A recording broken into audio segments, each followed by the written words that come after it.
Hello, chess fans. In today's video, I'm going to go over a game I played against a fellow beginner, John. So, yeah, John, say hello. Hello. So, John is around an 1100 player, and in this game, he was playing white. So, he started off with e4, e5. I went e5. I was playing back. Knight f3, knight c6, knight c3, another developing move, a good move, and knight f3. So, here, so far, we've all been developing. So, John, here you played d4, and I was wondering, why did you play this move? Why did you think this was a good move? Because I was hoping that if you take, I take back with my knight, and then you take with your knight, and then I take with my queen, and then it's basically just a large trade, but I'm up developments. So that is 100% correct. If I were to, take, and after take, you would take with the queen, here I would be much worse because you do control the center and you do have more development. So that was actually a very good calculation. But the problem is, well, this opening is completely fine, but here I would play bishop b4 as I did in the game. And after bishop b4, the position is very complicated. So right now I'm threatening your pawn because your knight is pinned, so you have to defend your pawn. Problem is if you play bishop d3 right away, what happens? Yeah, you just take the knight. So what you have to do is get rid of the knight first, which is You what you take my did, knight. in the game. And after takes, you go here. So far this has been perfect play by you. This is actually mainline theory of the two knight scotch.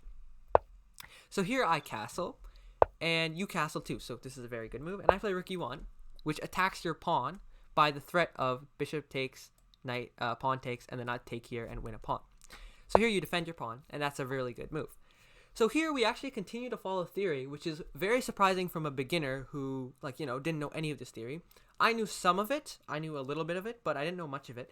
And we really just went through a very theoretical line, and then you messed up sort of after a few moves. So after d5, which just looks to put a pawn in the center, you played bishop g5, which is a very good move, but also a very good idea, basically. The fact is that this knight is defending the center, right? So if you get rid of the knight, then it won't be defending the center, and right now the knight has no influence. So here I played Hmm. h6 to attack the knight, not the knight, the bishop, to try to get it out of there. And what I was hoping maybe is that you would put your bishop like here or here, or what I was thinking maybe you'd probably do is put your bishop here, and then I wasn't sure what exactly to do here. I think I was thinking about queen d6 maybe, but just creating a lift square for my king and preventing queen h5 in possible positions. So after bishop g5 h6, you took here, which is also a decent move, and I took here, and here you took here.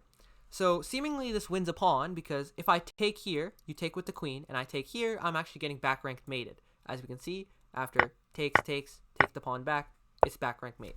So I can't win the pawn back, so what I had to do was move the bishop to d7 and just completely sack the pawn after something like maybe rook takes, and rook takes here. Black has a lot of development. I'm sure you can see this. I have a lot of development.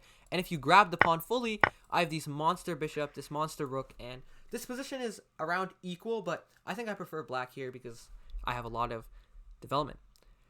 So instead of that, I went for rook d8, which just puts the eye to the queen. So now knowing that my rook is eyeing your queen, what do you think you would have played here instead of the move you played in the game? So what I probably should have played was, I don't know, maybe just moving my queen out, developing it. Where were you thinking you were going to develop it? Um, so you see, I played f3, thinking. Actually, no. Did I play that later? I played f3 at some points, right? Yeah. And that's bad because then you take with queen, and then my pawn structure on my king side is really messed up. And I didn't realize that whenever I did play it. I'm not sure if it was right after here. Anyway, yeah. And then also you ended up winning a pawn. And that didn't make me very happy.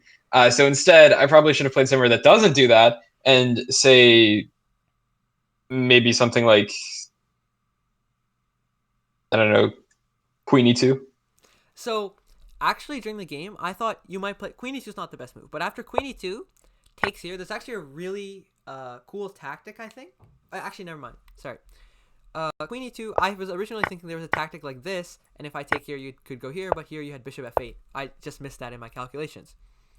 But instead of this, what you did in the game is open up the diagonal. Right now you want to keep the diagonal closed. So here actually the best move, surprisingly, to just take the pawn. Isn't that pretty surprising?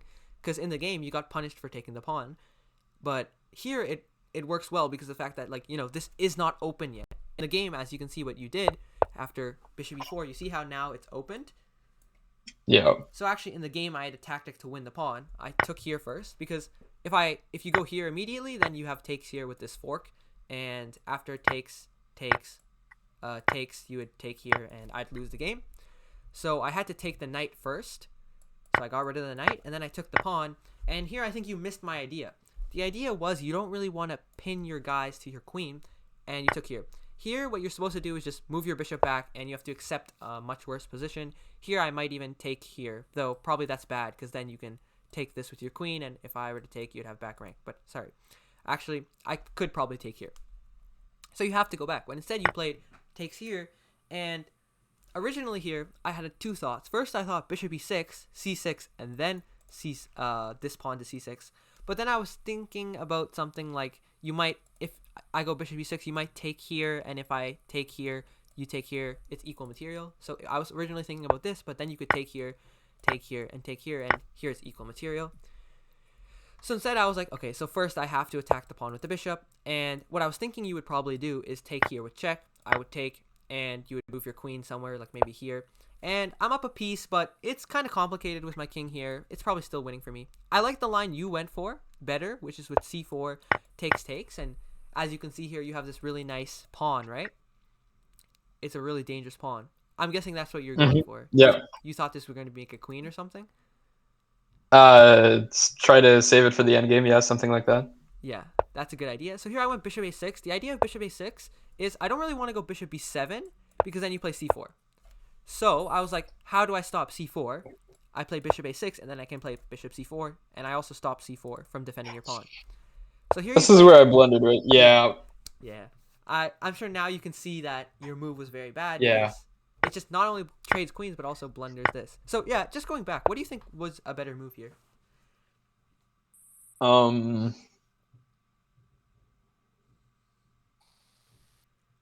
I'm sure now that you're looking at the position, you realize there's actually not really a good move here for white. Like, candidate moves, I can't really see anything for white. The best move, I think, for white is maybe rook e4 to stop bishop c4. But even that, actually, no, they have, if you go rook e4, actually, they go rook takes d5. So you can't move this rook, because after rook e4, rook takes d5, queen takes d5, you're actually getting back ranked mate. So you can't even move that rook. And so there's really nothing you can do here, unfortunately. Bishop a6 was actually a very good move to stop c4. But here you played queen f3. I took. And the rest of this game was pretty much clean up. So you went here. I attacked your pawns. You tried to double. Again, when you're down on material, don't trade pieces. Try to keep the pieces on the board and be tricky. A better move would be like here to attack this bishop. And there's a chance I blunder it. Probably I wouldn't though, but here you went here, takes. I moved my king out of the way. You went here attacking the pawn. I defended the pawns. You went here, and here I went bishop b7 attacking your rook, and you took this pawn thinking it was free, but rook c1 was mate. So I feel like this was a pretty instructive game. Your only real mistake, I feel, was taking with the bishop. Other than that, I think you played a perfect game. So did you have any questions about the game? No, not really, no. Yeah. Everything you said makes sense. Yeah, I think your only problem here was the aligning of the queen with the bishop. So yeah, next time just be careful of that to maybe earlier than this, get your queen away. Like here, maybe you would want to play, takes was good. Maybe here you could play queen e2 or just take here and not align yourself with the queen.